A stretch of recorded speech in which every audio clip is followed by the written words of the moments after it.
Greater పరిధిలోని నాలాలను అధికారులు పట్టించుకోవడం లేదనే వాదనలు వినిపిస్తున్నాయి. ఇప్పటికే పూడికతో నిండిపోయిన నాలాలను సమ్మర్లో క్లీన్ చేయిస్తామన్న అధికారులు చెప్పినప్పటికీ పనులు ప్రారంభించలేదు.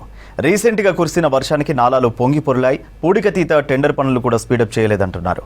మరో 2 నెలల్లో వర్షాకాలం రానుండడంతో నాలా డ్రైనేజీల పూడికతీత పూర్తి కాకపోతే ఇబ్బందులు తప్పవంటున్నారు సిటీ జనం.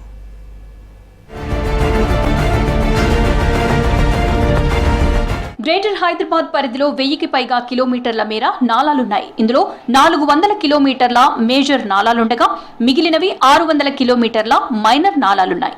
గతంలో ప్రతి సమ్మర్లో నాలాలు బాక్స్ డ్రైన్ల పూడికతీతకు టెండర్లు పిలిచి వర్షాకాలంలోపు పనులు పూర్తి చేసేవారు. కానీ 3 ఏళ్ల క్రితం ఏడాదంతా నాలాల పూడికతీత పనులు చేస్తామని అధికారులు ప్రకటించారు.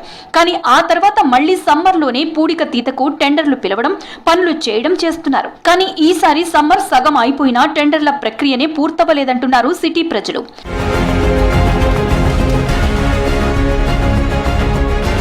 సిటీలో అన్ని నాలాలు కలిపి 10 లక్షల క్యూబిక్ మీటర్ల పూడిక ఉందని అంచనా వేశారు జీహెచ్ఎంసీ అధికారులు. ఈసారి 54 కోట్ల రూపాయలను కేటాయించి టెండర్లను పిలిచారు. డిసెంబర్ నాటికే టెండర్ ప్రక్రియ పూర్తి చేసి జనవరి నుంచి పనులు ప్రారంభించారు. కానీ గతంలో ఉన్న జీహెచ్ఎంసీ చీఫ్ ఇంజనీర్ 3-4 బాధ్యతల్లో ఉండటంతో నాలాల పూడికతీతను పట్టించుకోలేదు.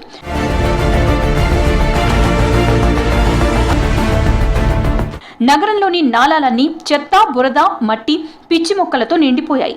నాలాల్లో పూడిక తీయకపోవడంతో డ్రైనేజీ కాలనీలు, బస్తీల్లోకి వస్తోంది. దీంతో పబ్లిక్ ఇబ్బందులు పడుతున్నారు. ఎన్నిసార్లు ఆఫీసులకు ఫిర్యాదు చేసినా పట్టించుకోవడం లేదంటున్నారు. సంవత్సరానికి ఒకసారి కూడా పూడిక తీయట్లేదంటున్నారు ప్రజలు.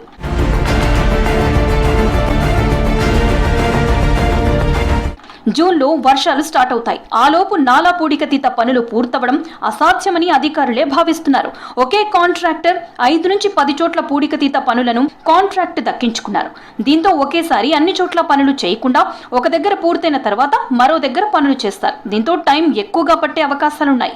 అలాగే నాలాల నుంచి తీసిన వ్యర్థాలు ఎండిన తర్వాత డంపింగ్ యార్డ్కి తరలించాలి.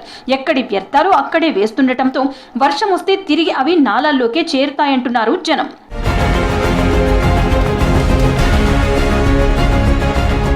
జీహెచ్ఎంసీలోని కాంట్రాక్టర్లకు దీర్ఘకాలంగా బిల్లులు పెండింగ్లో ఉండటంతో టెండర్ ప్రక్రియలోనూ లేట్ అయింది. ఈసారి టెండర్ దక్కించుకున్న సంస్థలు పాత బకాయిలు చెల్లిస్తేనే పనులు మొదలు పెడతామని చెప్తున్నారు.